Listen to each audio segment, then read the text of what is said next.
Hello guys, कैसे हो आप लोग देख सकते हो आज हम आंदोलन पे आए हुए हैं, जो कि हम उत्तराखंड में रहते हैं, जो कि हम बंगाली समाज से बिलोंग करते हैं।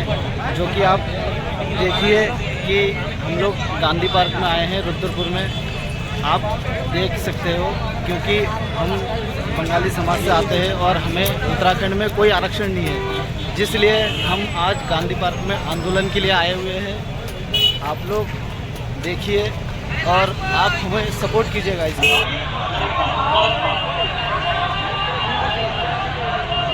अगर हमारा हक छीना जाएगा तो हम चुप नहीं बैठेंगे, हम रस्तों करके आंदोलन करेंगे। और देखो, अगर बात करने नहीं दिया जाएगा तो फिर मैं बात करने का इच्छुक भी नहीं हूं। मैं आपको मेरी बातों को रखने दीजिए। बोलो। क्या आप लोग सुनना चाहते हो मेरी? आप हाँ। दादा बात वही हो रही है। আবার চলো ঠিক আছে, বাংলায় বলছি। আমার আমার কথাগুলো রেকর্ড যাবে, তাহলে কেমন কথা হবে? যখন আমরা আমাকে লোকের সামনে আমার কথা খুলে বলতে পারবো না, তাহলে আমরা এই রাজনীতির দলের সাথে লড়বো কেমন করে? যখন আমাকে দাবি আমরা রাস্তা দিয়ে খাইয়ে দিতে পারবো না, তাহলে আমাকে এই রাজনীতির কি ফায়দা? আমাকে এদিকে অনেকজন বলছে, এখন শুনতে যাবো বাংলায় ছাড়ো। এইদিকে অনেকজন বলছে কি এদিকে আমাকে কোনো একটা নেতা হওয়া চলছে, আমাকে এদিকে জেলা পঞ্চায়েত আছে, আমাকে বিধায়ক পার্ষদ আছে, আমাকে বিডিজি মেম্বার আছে। এত নেতা হওয়ার পরেও আমরা বাঙালিরা অনুসূচিত জাতি দরজা প্রার্থী হয়ে গেল।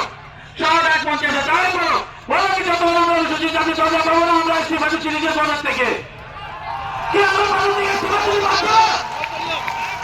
আমরা ভাত পাচ্ছি, আমরা সমাজে চলো কেন? আমাকে দাঁড়ানো লাগবে। যখন পূর্ব পাকিস্তানি চলে লড়াই হয়েছিল আমি জানি। কিছুদিন আগে রবীন্দ্রনাথ আমাকে এই কার্যক্রমে বিফল করার জন্য অনেকজন চেষ্টা পাইছিল, কিন্তু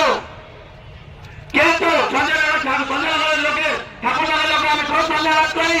কি হলো, ফেসলা নিল কি গান্ধী পার্কের মায়ের কার্যক্রম হবে, और फैसला আমরা স্বাগত করি। ওই যুবাকে আমাদের বোঝা লাগবে, আমাদের সমাজের ভিতরে এই আন্দোলনটা হতে দিচ্ছিল না। অনেকজন চেষ্টা করছিল এই ভাঙার জন্য, বিভিন্ন রকমের প্রচন্ড প্রস্তুত হয়েছিল, কিন্তু এই এখন চলবে না। আমাদের সমাজের লোকের বোঝা লাগবে, আমাদের সমাজে বোঝা লাগবে, এখন আমাকে এক হওয়া লাগবে আর এক মঞ্চে রাখা লাগবে। এখন এই ক্ষেত্রে আমি বলে যাচ্ছি, আমি অনেক আগে বিকাশ ধারা নিয়ে দাবি করছিলাম।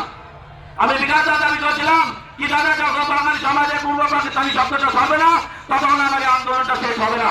যখন সরেনি সরকারের কাছে আমরা দাবি করে ওদের থেকে কারে নিচ্ছি। এখন সময় আছে গেছে ভাইয়া, আমাদের রাস্তায় নামে বাঙালি সমাজের অনুসূচিত জাতির চাচাগুলো, আমাদের সুব্রত তরফদার, সুব্রত বিশ্বাস, আমাদের আকাশ, তোমরা সবাই তোমাদের জোশকে প্রণাম জানাই অবশ্যই, কিন্তু যে কোনো যুদ্ধ জিততে হলে কিন্তু জোশের সঙ্গে সঙ্গে প্ল্যানিংও থাকার প্রয়োজন থাকে। मैं एडीएम साहब हमारे बीच में पहुंचे हैं।